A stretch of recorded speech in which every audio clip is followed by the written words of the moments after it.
Hello and welcome to my channel. I am Stephanie. This is going to be a 2-week weekly wrap up. So week 20, May 14th through May the 20th, and week 21, May the 20th through May the 27th.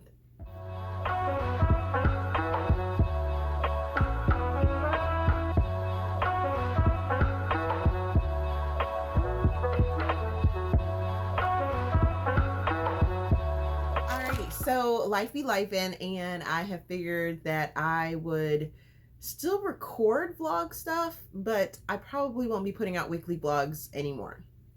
They still get views and things like that, but they're time consuming. They're so time consuming to put together. Every day's little things. I might do like special occasion days, or fun things like maybe once a quarter or things like that for a vlog, like highlighting what's happened in the last couple months or maybe a couple weeks, things like that. So you can no longer look for those. But this video, I was like, just kept getting bogged down because life be lifing. And I was like, I'm just going to put 2 weeks worth of reviews in here. So be ready if you want to jump to a certain week. Use the timestamps down in the description box. I will break it down that way. Things like that. There won't be another life portion, but there will be a break when I switch weeks, so that it'll be one video, one long video, but will be broken down by the 2 weeks. So let's jump into the books that I did read. I'll also only have one currently reading, which is the current week's reading. So 2 weeks from the beginning of this. Okay, so week 20, May the 14th through May the 20th, I read 6 books, and let's jump into what they were, because it was a pretty good week. It was a pretty good week, because if you remember the week before, it was like a slumpy week. My hair just isn't cooperating right now. Sorry. It's like poking me in the back. There we go. All right. Now it's laying properly. So it was a slumpy week. And then this week, May 14th through May the 20th, was a pretty good week. 6 books. I started the week by reading The Owner, which is Del Vegas Dragon. I believe that's how you pronounce the series name. Book number 1 by Xavier, Neal. This is a hockey romance. I was in my sports romance bag and wanted to pick this up. And of course, I love Xavier, Neal. So, she be doing the thing with the Black women, and I'm here for it. Giving this book 4 stars, giving it 3 Steam fans. Had it as an ebook through KU, and this is a Black author. This is also an age gap where the woman is older and the male is younger. We have Harlow, who is grieving the loss of her father, who is also super huge into hockey, and she now inherits this hockey team that I couldn't really figure out if it was part of like NHL or just like a step down, like a farm team type thing. So not necessarily an actual NHL team, but like a made up NHL like world, what have you. But I couldn't figure out if this was like a farm team or not. But anyways, sorry. I got off a little tangent there. She inherits this hockey team, and during her grieving process, she goes to Vegas and ends up marrying and getting pregnant by Brendan. And when she finds out that she's pregnant, he hasn't stopped thinking about her. So he kind of gives her not really an ultimatum, but I guess you could say like a challenge, because this woman is all about some challenges and being a badass bitch. And was like, hey, try us on for 90 days and see where it goes. And I loved the way that they interacted and how he, allowed her, not really allowed, because that's the wrong word, accepted her for the boss bitch that she was, and had no issues with that. Loved that about her. The one thing that kind of did it for me, or that kind of threw me off a little bit, was there was so many like hockey terms, like the puns that they would use, the lingo that they would use. There was so much hockey, so many hockey terms, and I was just like, I'm kind of thrown out because I don't know exactly what that means. I mean, I get that she was like hardcore into hockey. She grew up in it, and that was her life, and that is her life, and she wants to do everything by the books and things like that. But it was just a lot. It was a lot.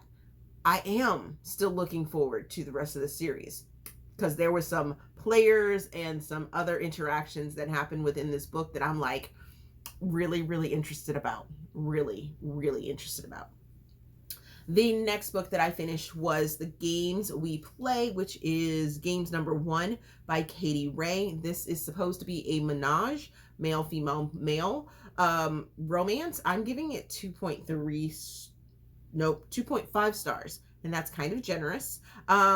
It's more like a 2. Giving it 2 Steam fans. Had this as an ebook through KU. Pick this up because I was interested in the series that this author pitched over on TikTok, and like the aesthetic that she gave for it, and I was like, oh, this sounds real interesting. Like I said, I was in my sports romance bag. This is somewhat of a sports romance. We have Case, Cam, and Allie.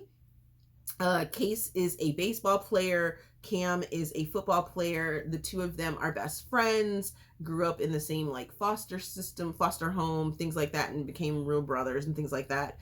They meet Allie when their teams, or they're out at a bar, things like that. She seems very skittish, but very drawn to them.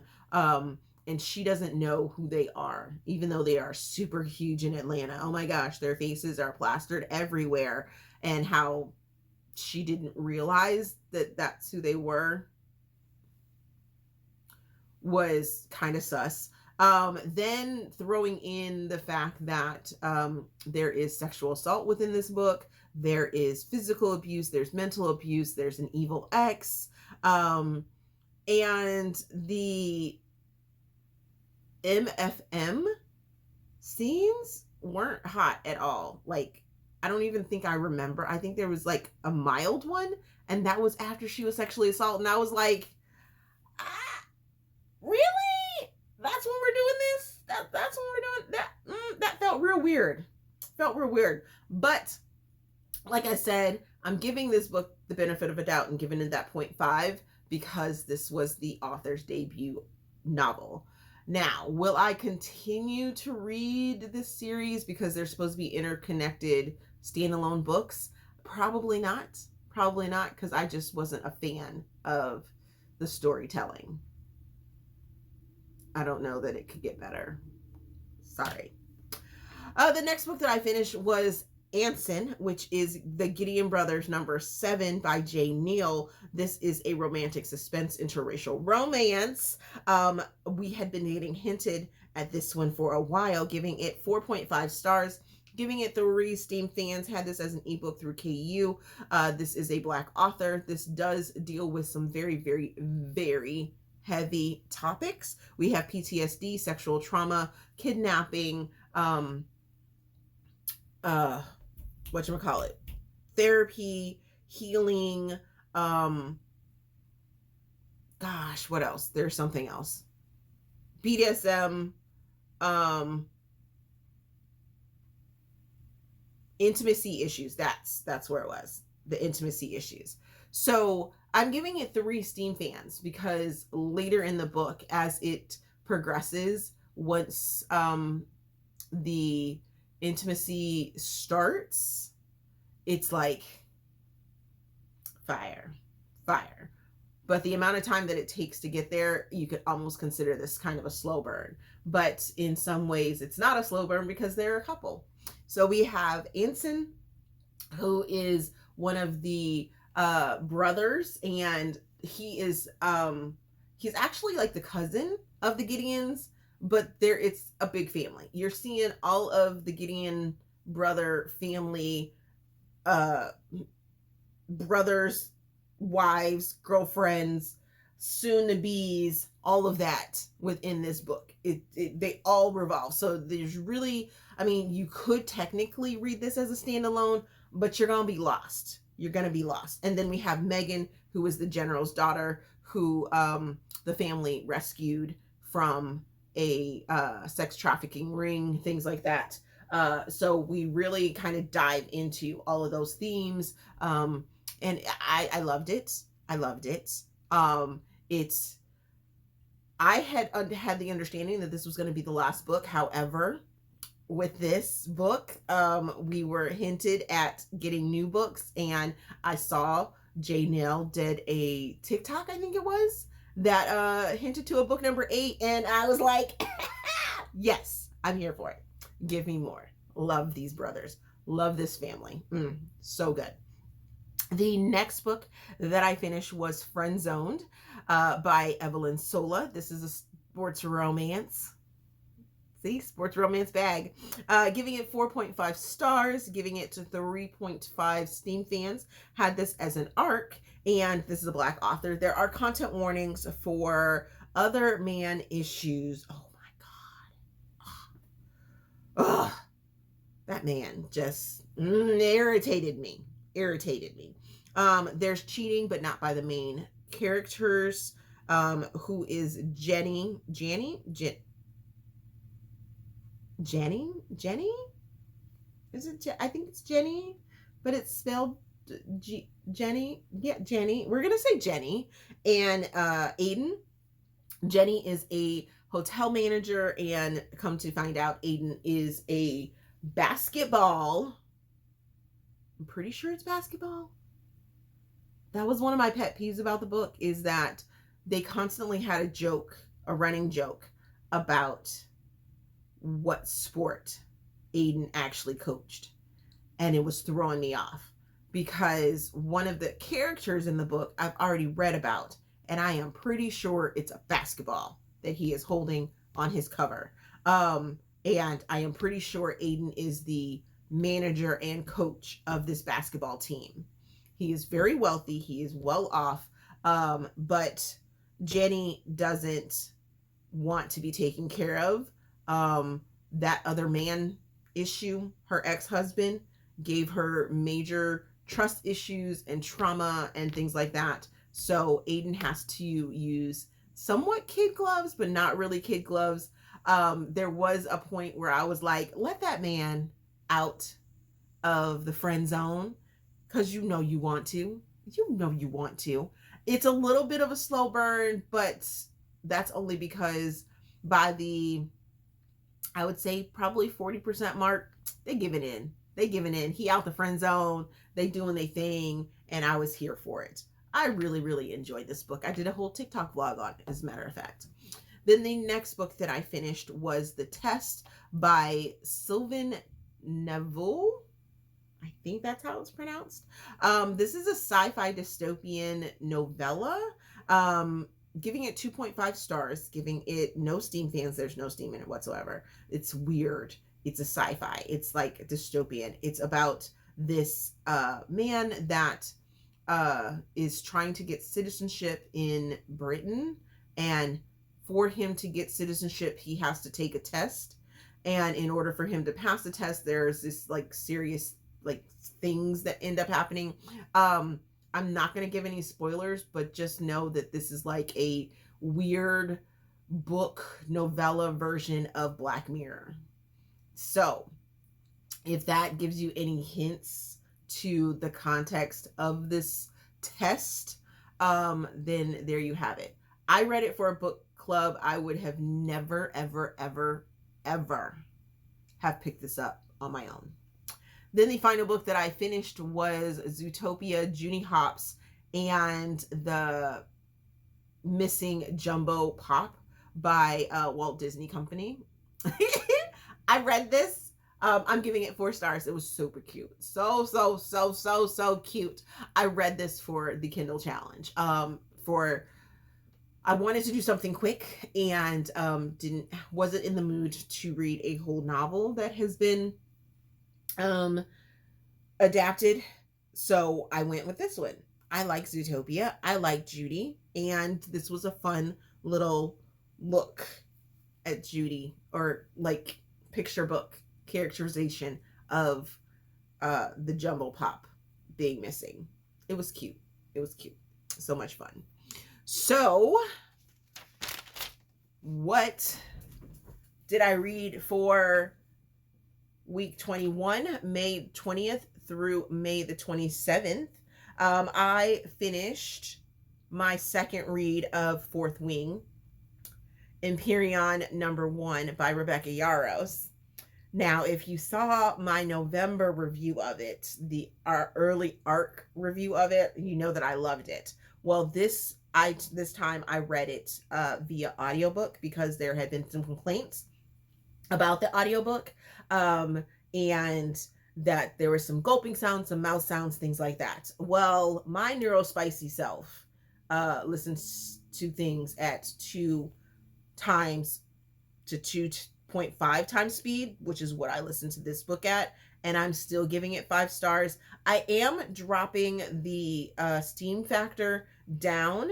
It wasn't, so my copy may have had a couple more steamy scenes in it, but this copy, the final copy, the one that everyone has been eating up and loving, didn't feel as steamy as, like I said, my copy. So I'm giving it 3.5.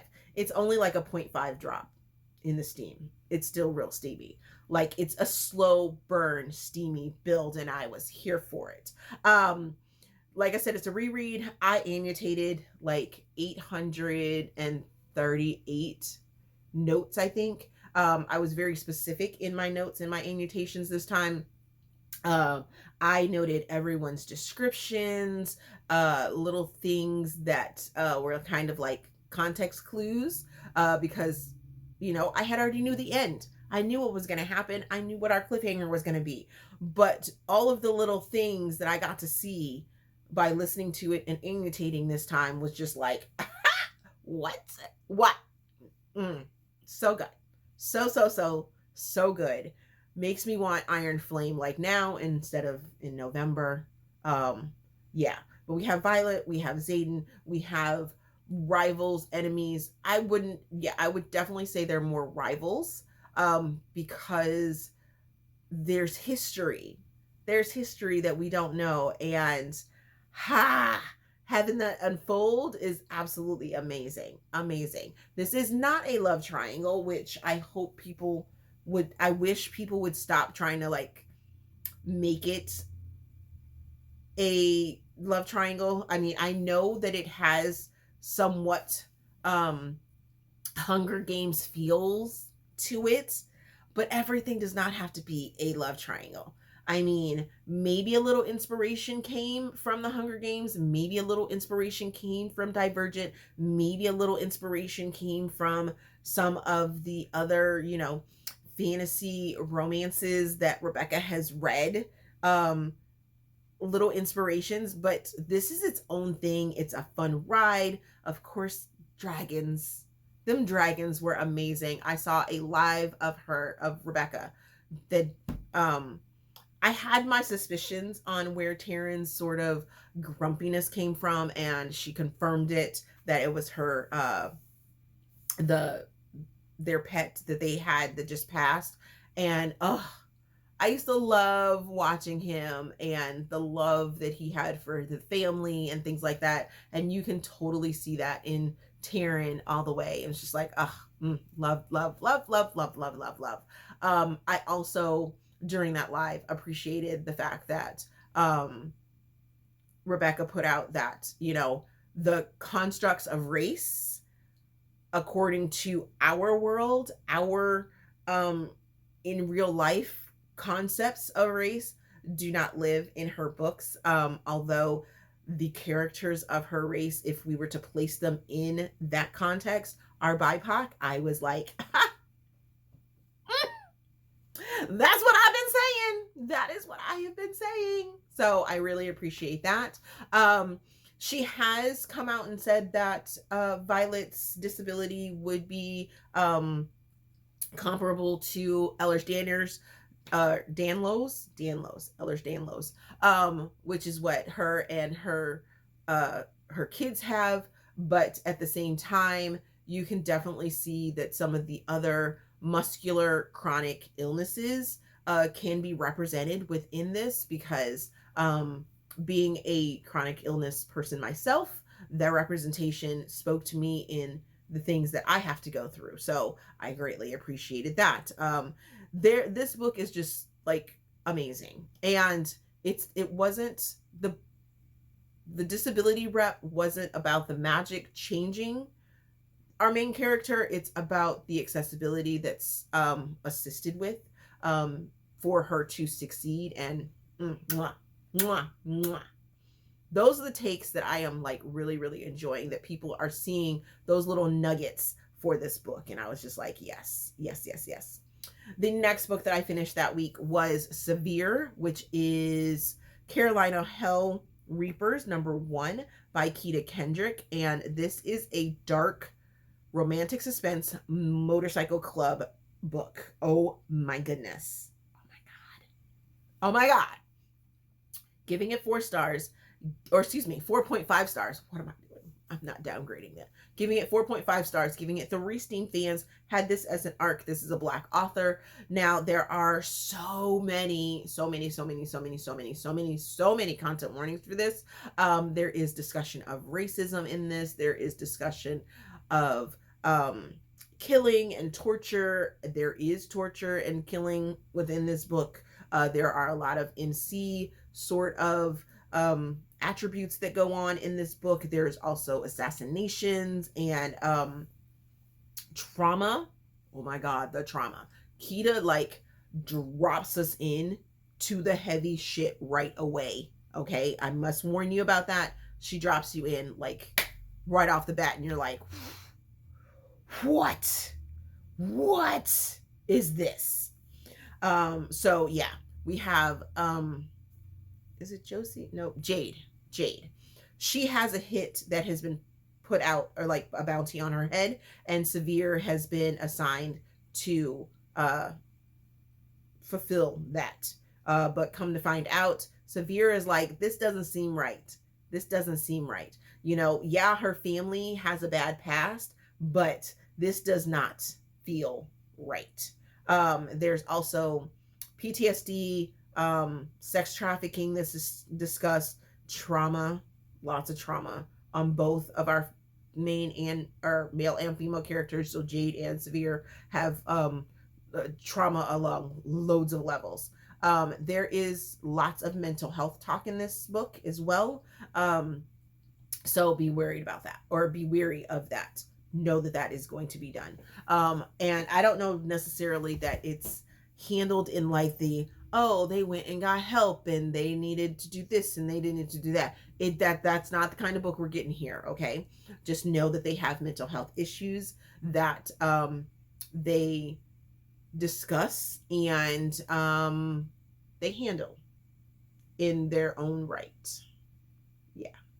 It was also nice to see some of Keta's old characters that I had already met from the Carolina Reapers motorcycle club. And I was like, oh wait, I know that character. So I loved it. So I'm looking forward to this whole entire series, because there were some extra characters, some side characters that I was like, ooh, I would love to. Yes. When I look for dark romantic suspense, Keta is definitely an author that I go to. Love her for that. She's giving me all the action and darkness, and yes, definitely. And then the final book that I finished reading for that week was The Coldest Winter by Brittainy Cherry. This is a contemporary, maybe even more new adult. Probably more new adult. I'm giving this one 3.5 stars, giving it 3 Steam fans. Had it as an ebook through KU, but also Brittainy sent me an art copy of it. This is a Black author. There are trigger warnings for grief, for mental illness or mental health and illness, cancer, loss, age gap, forbidden romance because this is a semi student teacher situation, sorta. I will explain that in a second. There's drugs talked about, alcoholism talked about, lots of things. So we have Scarlett, who is this buttoned up college student that is in her third year. She has some loss in her past and has kind of warped her world into what she thinks the lost parent that she has, that she is grieving over, would want her to have. And in that, she is takes on being a student teacher, doing some TA stuff for a high school.